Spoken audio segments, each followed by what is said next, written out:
Project LeBron. The first step is, of course, conceiving the child. The girl doesn't really matter, looks aren't really important. All that matters is that the baby is born. Though I will miss his birth as the Bronze Highlight channel uploaded, and I have my priorities. Luckily, with enough emotional manipulation, I'm able to convince my wife to name him LeBron after my granddad. His name was Steve. Close enough. After he's born, I'll quit my job and be a stay-at-home dad. His mom, who just went through pregnancy, overreaction, am I right? Might disagree, but what does she know about greatness? I could care less about raising the kid. I just need to make sure his first words are Bron Bron. I'll also change out his baby formula for Compound V, just in case. Then, once he's able to say Bron over MJ, I'll leave. Now, I know it sounds bad, but think about it. LeBron grew up without a dad. Look how he turned out. He doesn't need me.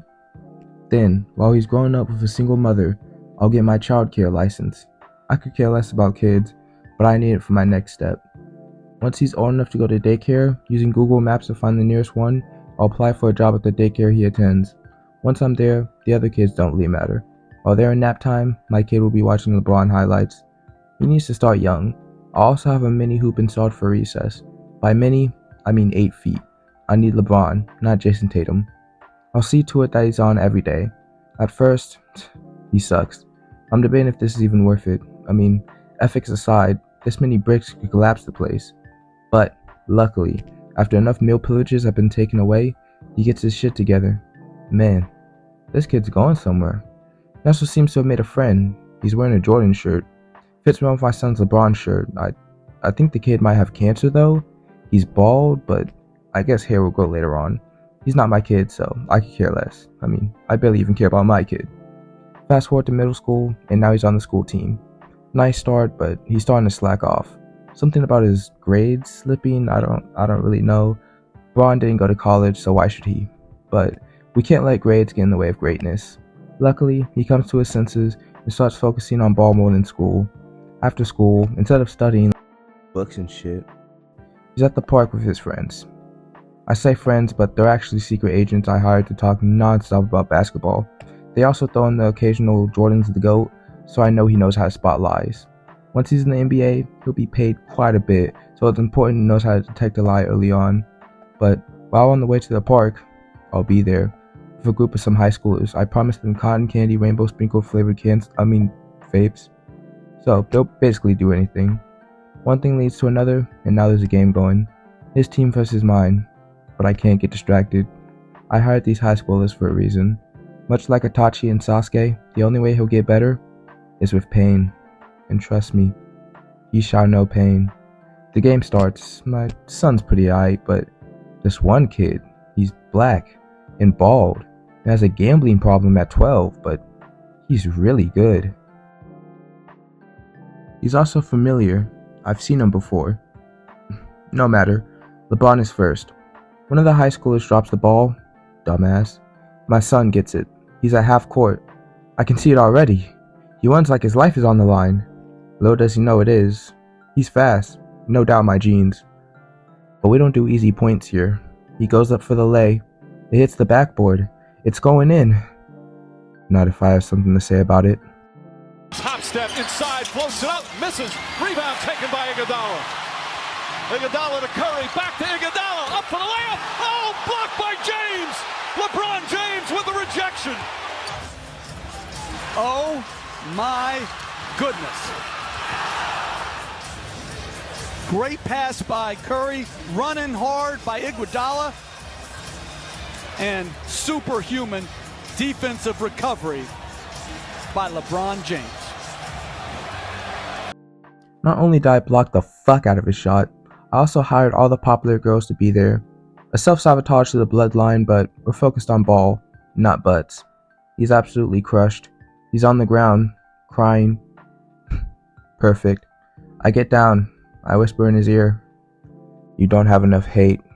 Meet me. Same time, same place, 2 weeks." I leave. Much like his birth, I have no actual plans of showing up, but those 2 weeks, he trains like never before. Luckily, I snuck LeBron's exercise routine in his mailbox, so he'll have something to go off of. And boy does he. I used to have to starve him to get him working this hard. Good. Fast forward to high school, it's tryouts. Of course, my kid isn't no ordinary kid at this point, which is why he shouldn't have ordinary opponents. Luckily for me, using part of LeBron's jersey I obtained through means, I have 5 genetically engineered clones of high school LeBron to work against. LeBron was the chosen one as early as high school, so no sweat really. It's pretty obvious that he makes the team. Easily, I will say. He's definitely the best player, but something about putting the team first and there's no I in team, no matter. If the coaches can't see his greatness, I guess I'll have to step in. I bribed the coaches, and at his first high school game, whew, he's unstoppable. It almost brings a tear to my eye. Almost. He scored 24 points that game. LeBron averaged 25 in high school. There's still work to do. The kid on the other team is giving him trouble though. Number 23? My son's supposed to be the only number 23. This kid, he's bald. Like a mini Jordan in his moves. Am I getting deja vu? I feel like this Jordan kid, he keeps popping up. My son's supposed to be the legend, not him. But luckily, much like real life Jordan, LeBron's better. My son, I still don't claim him on my taxes, but he wins. 78-69. A scouter was at that game. He noticed. He's a college coach from Murray State.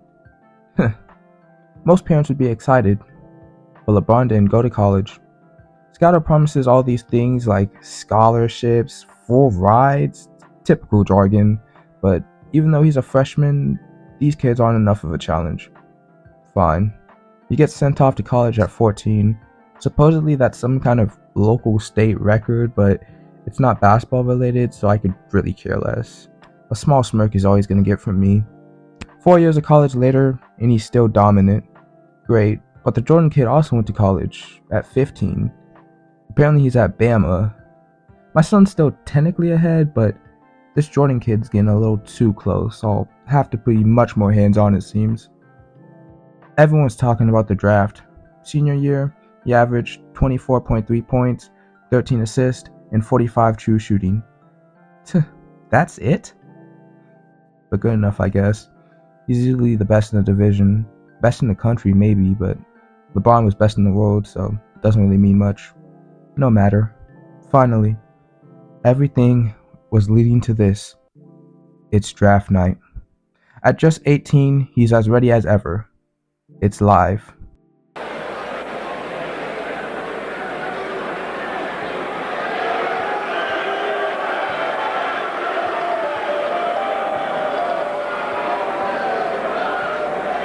With the first pick in the 2003 NBA draft, this is it. The Cleveland Cavaliers select 18 plus years. 18 plus years have led up to this. It almost brings a tear to my eye. But not yet. Michael Jordan.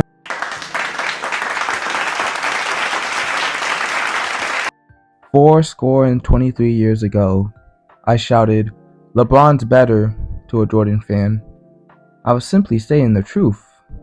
We got into an argument in which I stated, "LeBron's better, and I'll prove it by making him myself." Little did I know, he got word of my plan. Project LeBron. I guess like every other Jordan fan out there, the fact that my glorious king is better than that Jordan bum didn't sit well. Little did I know, secretly, he started his own plan.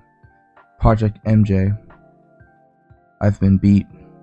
My son's the number 2 pick for the Bulls. I could care less. Failure. I'm so disappointed, I don't even bother telling him I'm his dad. No son of mine would fail anyway. She must have cheated. Guess I'll have to try again.